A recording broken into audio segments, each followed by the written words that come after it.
এই তো বেশ কয়েকদিন আগে আমার এক স্টুডেন্ট আমার কাছে এসে প্রায় কান্না কান্না অবস্থায় বলছে, আমি কোনোভাবেই শ্রমিকের অঙ্ক বুঝতে পারি না, কোনোভাবেই পুকুর খননের অঙ্ক বুঝতে পারি না, আমি কোনোভাবেই এই অঙ্ক পাচ্ছি না, কোনোভাবেই পাচ্ছি না। এই অঙ্কগুলো কিন্তু খুবই সহজ, খুবই সহজ। আগের প্রশ্নটা ভালো করে পড়তে হয়। কারণ তুমি আমাকে বলো তো, ধরো একটা জমিতে আমরা পুকুর খনন করব।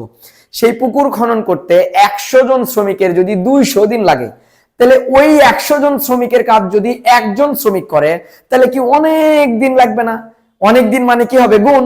আমরা করতে যাই ভাগ, যে একের মান পাইতে গেলে ভাগ করতে যাই, ভাগ হয়ে যায় ভুল। আমরা একটু এই টাইপের একটা অঙ্ক সমাধান করব। এই একটা নিয়ম কিন্তু সবগুলো অঙ্কতেই।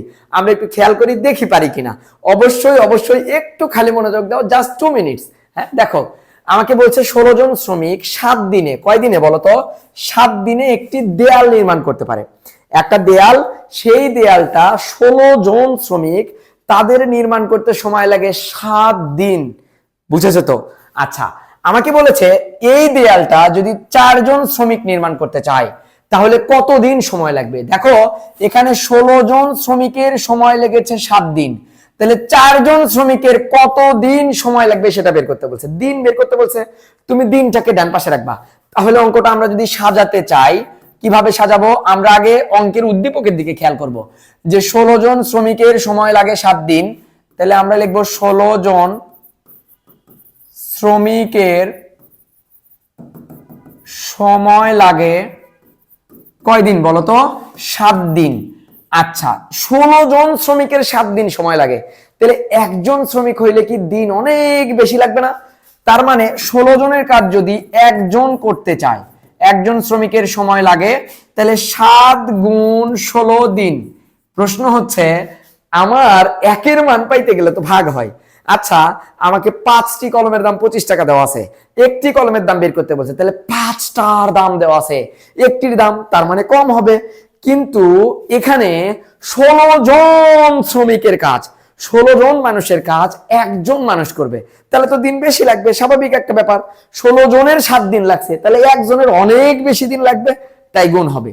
এই একজনের কাজ যখন আবার 4 জন করবে, তাহলে 4 জন শ্রমিকের সময় লাগে, তাহলে 4 জন শ্রমিকের কতদিন লাগবে? তাহলে এই যে 7 গুণ 16, এটাকেই আমরা ভাগ করব 4 দিয়ে। মানে হচ্ছে একজনের যদি 16 গুণ 7 মানে অনেক দিন লাগে, তাহলে ওই কাজটা যদি 4 জন করতে চায় কম দিন লাগবে।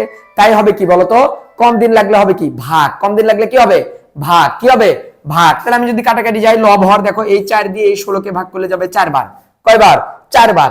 আচ্ছা, এখানে কি আর কোথাও কাটা যায়? যায় না। তাহলে 4 আর 7 যদি আমি গুণ করি, আমাদের অ্যান্সার আসে কত? 28 দিন। কতদিন? 28 দিন। এটা বুঝতে পেরেছো তো? এই 4 হর, এই 7 আর 16 কিন্তু লব।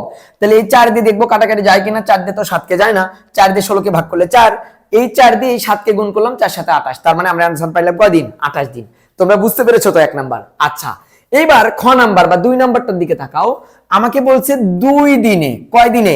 2 দিনে যদি এই দেয়ালটাই নির্মাণ করতে চাই, অর্থাৎ যেই দেয়ালটা নির্মাণ করতে আমার 7 দিন সময় লাগছে, সেই 7 দিনের কাজ আমাকে 2 দিনে করতে হবে। কয় দিনে করতে হবে? 2 দিনে।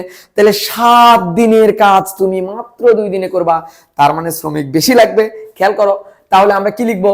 আমাদেরকে বলছে যদি 2 দিনে দেয়ালটি নির্মাণ করতে চাই, তাহলে অতিরিক্ত কতজন শ্রমিক লাগবে? তাহলে 7 দিনে যতজন শ্রমিক লেগেছিল সেই কাজটাই আমরা 2 দিনে করব, তাহলে অতিরিক্ত কতজন শ্রমিক লাগবে? তাহলে আমরা যদি অঙ্কটা সমাধান করতে চাই, তাহলে আমরা কি করব বলতো? আমরা আগে লিখব, আমাদেরকে এখানে শ্রমিক চাইছে, তাই না? তাহলে যেহেতু শ্রমিক চাইছে, তাহলে আমরা লিখব কি? আমরা খ নাম্বার দিব। আমরা লিখব যে শ্রমিকটাকে আমরা ডান পাশে রাখবো আর দিনটাকে আমরা বাম পাশে রাখবো। তাহলে আমরা লিখব 7 দিনে কাজটি করতে শ্রমিক লাগে কত বলতো? 7 দিনে কাজটি করতে শ্রমিক লাগে হচ্ছে আমাদের 16 জন। তাহলে আমরা লিখব 16 জন। তাহলে 7 দিনে কাজটি করতে লাগে 16 জন শ্রমিক। আমি তো 7 দিন থেকে সরাসরি 2 দিনে যেতে পারবো না, আমাকে 7 দিন থেকে আগে 1 দিনে আসতে হবে। তাহলে আমি লিখবো অতএব 1 দিনে কাজটি করতে শ্রমিক লাগে। তাহলে 7 দিনের কাজ 1 দিনে করবা, দিন অনেক বেশি লাগবে, মানে শ্রমিক অনেক বেশি লাগবে। 7 দিনের কাজ 1 দিনে করব, তার মানে শ্রমিক অনেক বেশি লাগবে। তাহলে আমরা লিখবো 16 গুণ 7 জন। আচ্ছা, এটা আমরা পাইলাম।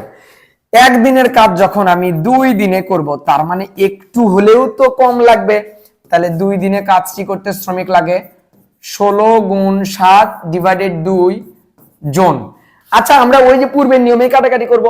এই 2 দিয়ে তো 7কে ভাগ করা যায় না, তাহলে 2 দিয়ে 16কে ভাগ করলে হবে 8। আর কি যায়? যায় না। তাহলে 8 আর 7 গুণ করো, তাহলে आंसर হলো 56 জন। কতজন? 56 জন। আচ্ছা, আমাদের আগে শ্রমিক লেগেছিল 16 জন, এবার লাগলো 56 জন, তার মানে কি শ্রমিক অনেক বেশি লাগছে। তাহলে অতিরিক্ত কতজন লাগছে এটা যদি পেতে চাই, 56 থেকে আমি 16 বিয়োগ করব, তাহলে আমরা লিখবো 2 দিনে কাজটি শেষ করতে অতিরিক্ত শ্রমিক লাগবে। অতিরিক্ত শ্রমিক লাগবে কতজন বলো তো? আমরা লিখবো 56 বিয়োগ আগে লেগেছিল 16 জন, তাহলে আমি যদি বিয়োগ করতে চাই আমাদের অ্যান্সার হলো 40 জন। দেখো, তার মানে আমি যদি 7 দিনের কাজ যদি 2 দিনে করতে চাই, তার মানে আমাকে শ্রমিক লাগবে কতজন বলো তো? আমার শ্রমিক লাগবে হচ্ছে 40 জন। কতজন? 40 জন। খুবই কঠিন। হ্যাঁ, এই সকল অঙ্ক দেখে কান্না করে কেউ? বোকা। হ্যাঁ, কান্না করে কেউ? হ্যাঁ, এই এই একটু মনোযোগ দিলেই তুমি পারবা না? একটু মনোযোগ দিলেই পারবা। এই ধরনের অঙ্ক যদি তোমাদের আরো সমস্যা থাকে আমাকে একটু কমেন্টে জানাবা, তুমি আমাকে ছবি দিবা, আমি সলভ করে দেবো ইনশাল্লাহ। আজকে এই পর্যন্তই, দেখা হচ্ছে পরবর্তী কোনো ভিডিওতে। আর আজকের ক্লাসটি কেমন লাগলো, এই অঙ্কটা তুমি কি বুঝতে পেরেছো কিনা একটু কমেন্টে জানাবা। আসসালামু আলাইকুম।